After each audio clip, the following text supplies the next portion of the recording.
Horodski muzej kulturного centru Verbas za manifestaciju pririchtal da skeljo vystavi i prezentaciji, kotri ošvica da jedni segmenti lokalne istoriji, arheologiji, etnologiji i umetnosti. Po 15. november naščivitelja maju na hodu vidzic zastavu dobrodzečnoho ognjohasnoho društva staroho Verbasu zos 1913 roku. Po konzervaciji i restavraciji zastava budze vyložena u muzeju. Postavena je vystava Verbas, človek i priroda, sklad so života, kotra koncipovana takže naščivitelja vodzi prez period dluhi 8 milenijumi. U tim periodze zmenjovališe rozlični kulturi. Jak muzejni robotniki, mi upoznavame žiteljstvo i naših hostcov zo bohatstvom našljidstva horodu Verbasu.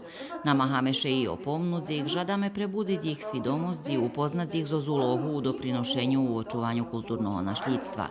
Pripovedki vjazani za Čarnu baru i šickoco zo zdavnej prešlosti, zo z periodu neolita, ket evidentovane perše naseljenje na pobrežju Čarnej bari, nješkajšoho Veljkohobačkoho kanalu. Popri tej vystavi včera otvorena vystava po hlavnim šore. Na panoh zastupeni pohostiteljni, privredni, medicinski i prosvitni ustanovi zo spočatku prešloho viku. Nuka u muzeju mož vidzic stajemnu muzejnu vystavu maljunkog i fotografijov Jožefa Pehana, kotra njedavno preširena.